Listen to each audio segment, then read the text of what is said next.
When I'm reading our readings for today, one or two things stood out to me. One was, "For he is like refiner's fire, and like fuller's soap.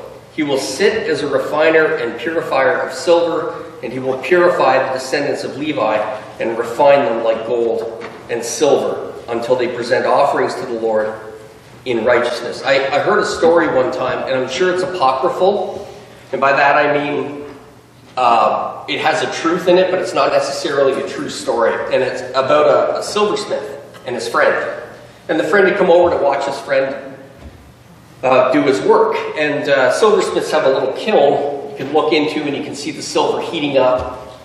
And the silversmith, the skill of it is to know exactly when the silver is hot enough to work, but not too hot. And his friend said to him, "How do you know that the silver's ready?" And the silversmith said, "When I can look in and see my face in it." And I think that that's a great story and a great example, a great image to have in our minds, because very much we are ready when God can see his face in us. I want to tell you another story. This one's true. I always hesitate with this one because I don't want you guys to think less of me. And before I tell you this story, it's not that type of story, by the way. It's not the time I got drunk and before I tell you this story, I want you to know I appreciate the fact that many of you will have had greater challenges than the one I'm about to explain to you. But I want to tell you a personal story, and the reason I want to tell you this is because it has everything to do with my life as a Christian. So I want to share it with you so that you know you're not alone when you've had your struggles, or having them right now, or will have them in the future. So when I was younger, my mom and my dad took us to the other St. Thomas the Apostle on Alta Vista. We went there for years. That was my home church. And it was back in the 70s when we had this huge youth group, really good youth group, and really good formation. I had great Christian formation at home and at the church. And I remember one time I went on this youth retreat and had what some people might call an ecstatic experience, this sort of sublime experience of the Spirit. So when I say to people that can happen to them, it's absolutely true. The only time in my life for about 3 or 4 days I had complete peace. I mean complete peace. And it was wonderful. Got home, and of course you can't stay on the mountaintop, you're not meant to. And that went away. But it really informed me. I knew it was there, even though every day you don't feel that way. I knew that was there. That's not the story I want to tell you. This is the story I want to tell you. A year or two after that, I can't say contracted because you don't catch it. I developed panic disorder. If you don't know what panic disorder is, it's not an anxiety attack. Anxiety is when you overreact to stimulus, right? You're too stressed at work, or you're too stressed at home. You feel like you're having a heart attack. And panic attacks are different in this way. We all have a fight or flight mechanism. And it's the thing that kicks in when you're sliding on ice and you're about to collide with another car. Or you think you're drowning. Or, hopefully this has never happened to any of you, there's an axe-wielding maniac running after you down the street. Your adrenal gland opens up. You are in not a panic, but you're ready to defend yourself. Your heart rate jacks through the roof. Panic disorder is when that gets short-circuited in your head, and it can happen any minute of any day for no reason. No reason. Watching TV, walking to school, sometimes wake you up in the middle of the night. And accompanying that is a feeling of imminent dread. You're about to die. You're about to go to hell and be punished for all eternity. Every bad thing you can imagine comes into your head. And you believe, because I'd never even heard of these things. And I was 16 when this started happening to me. thought I was going to die, and thought the worst thought was I was going mad. And there was nothing anybody could do about it. Went to the doctors. This is back in the 80s. I do have legitimate respect for the medical community, but I think psychiatry at that point was very much if we give you drugs to mask the symptoms, we won't be able to help you. So no anti-anxiety medication, nothing to help me sleep, and I didn't sleep very much. It was just cold turkey, kind of work your way through it. I had panic attacks 8, 9 times a day, every day, week after week, month after month, and eventually year after year. And it's like your life is being stolen from you a day at a time. Because every day you go to bed and you think, maybe tomorrow this will go away, and it doesn't. Year after year this went on. I couldn't act anymore. I had to stop doing comedy. I couldn't concentrate for more than 5 or 10 seconds at a time. I couldn't remember lines. I don't know how I got out of high school and how I got my first university degree. It was an English degree, so, you know, it wasn't like engineering or something, right? So I struggled my way through that. Now, what was my response to that? Because I'd gone from this high point, and then this happened, and I started to pray all the time. All the time. I would go to church, ride my bike to church. They had evening prayer twice a week. And a lot of the time I was the only, in hindsight, they kept evening prayer going for me. Because I was the only person there with the lay reader doing evening prayer. I had a BCP I carried with me all the time. I had a Good News Bible I carried with me all the time in my backpack. On the bus to school, in between classes. And it went on and on and on. And I'm going to tell you, if you ask me, when did the panic attacks go away? They never did. They never did. And they're weird too. It's like I've heard people describe having seizures where they get a metallic taste in the back of their mouth. I get that. I feel like I got pennies in my mouth. And then I know it's coming, right? You can't, here's the thing, it's like torture. You see the instruments of torture, you can't escape. You feel the panic coming about 2 minutes before it happens. You can't do anything about it. But here's what I learned over the years. No drugs. No alcohol, no drugs, nothing. Had to raw dog it all the way through. And the psychiatric community was no help whatsoever. I stopped going eventually because they weren't helping me. If you picture a rogue wave, so you're at the beach, you're enjoying yourself, you're standing up to your waist in the water and you see this big wave coming towards you. What I was doing was 2 things. First, I was trying to run away from it. And I was getting rolled onto the beach, face down in the dirt. Then I decided I'm going to put my shoulder into it and stand my ground and try to fight it. And that was even worse. Made it worse. And over a number of years, I learned this strategy. It's going to happen. There's nothing you can do about it. Go out to meet it. Think about this. You've all been most of you have been at the beach, the ocean. If you swim out where your feet aren't on the ground anymore, you're just in the water, the wave will bring you up, and then you go down, and it'll roll right under you. No damage. And this panic was like that. As soon as I felt it happening, I'd say, okay, fine. To heck with you. I didn't say to heck with you in my mind. It was a little more Anglo-Saxon. I said to heck with you, and I would just go. And then what happened was I would feel the panic come, my heart rate would jack up, I'd just go ahead, and it would roll right over me. And to this day, I still get those 2 times a month. Out of the blue.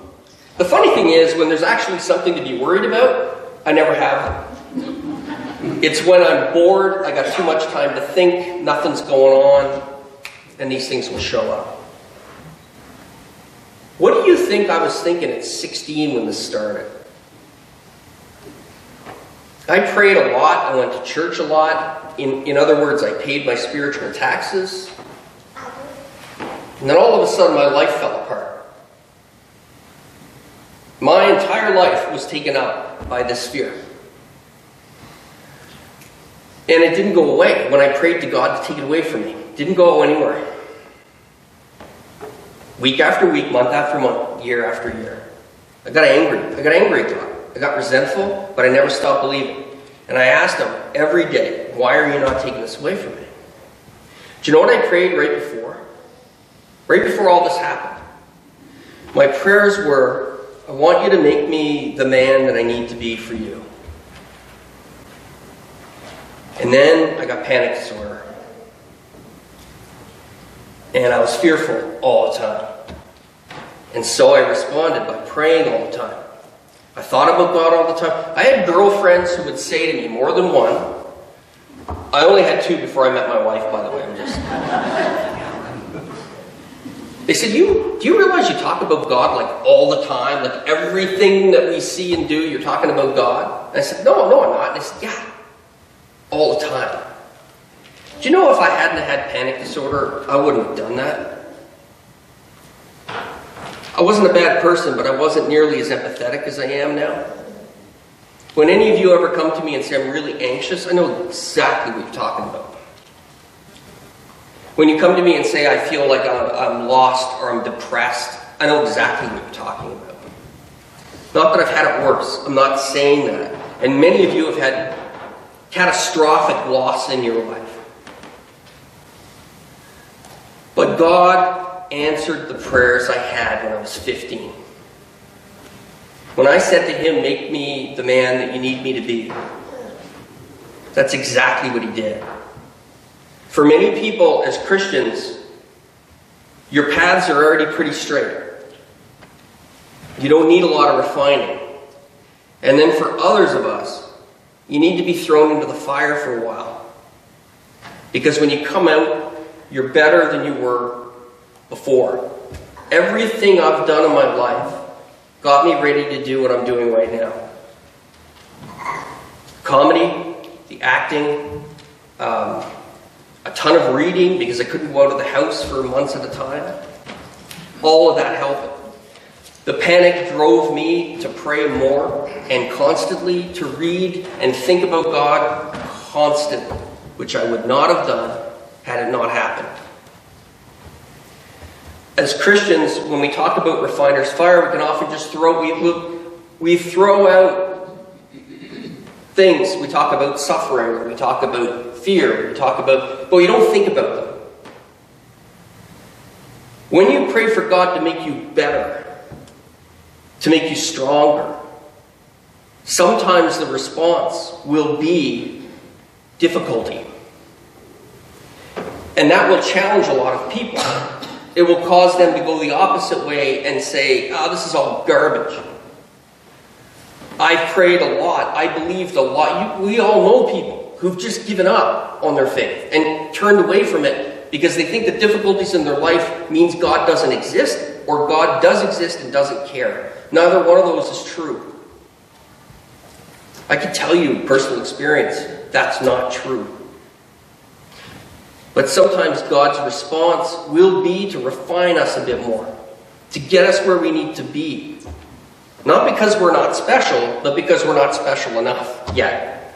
When I say this, I've got so much more work to do I can't even, I don't want any more panic attacks. But I'm just saying, I'm not saying I'm perfect. It was that I was so imperfect, I needed that to get to where I am now, with a ton of work ahead of me, is what I'm saying. So when we read this and we look at refiner's fire, and twice it says, I'm sending my messenger to prepare the way before me.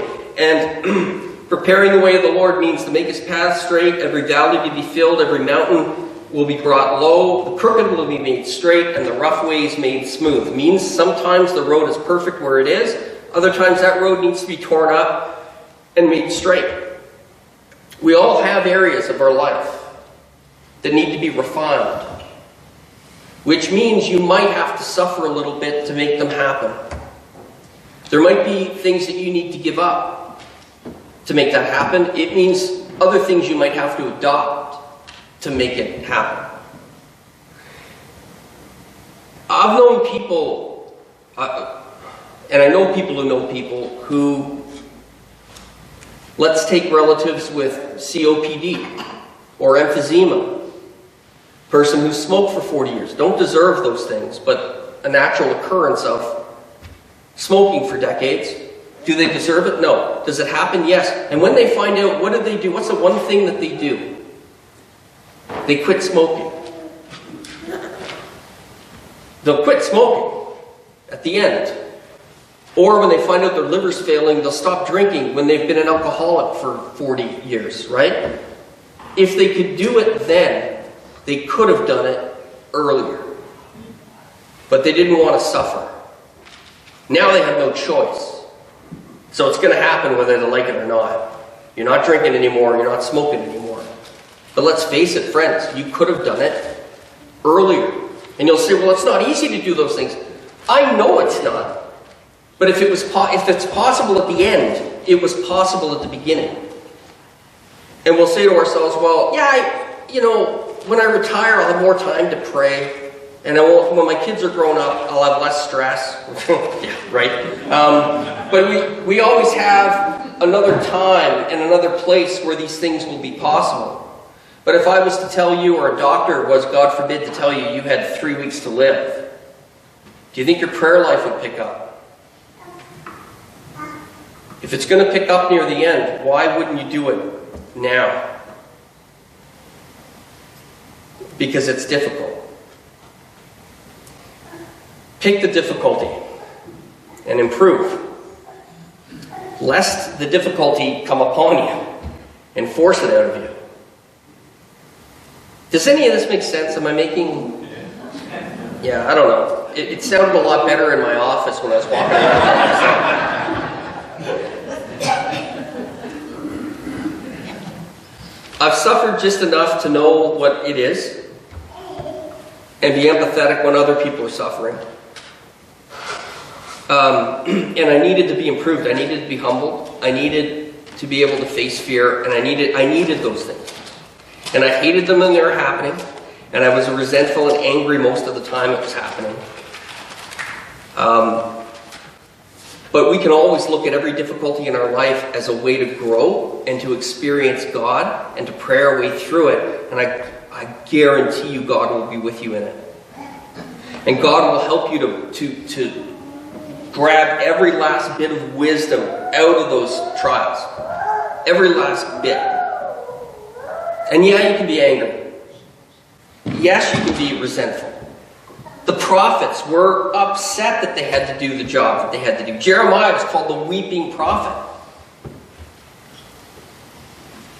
Jonah tried to get away. I love Jonah. Tried to escape from God. I don't know where he thought he was going, but attempted it. So as we look forward, we do this time of preparation, once again, during Advent to Christmas time, look at those areas of your life that you would change if you found out you had 3 weeks to live, and make the changes now. And I guarantee you the gifts and the Holy Spirit will come upon you. Guaranteed. Amen.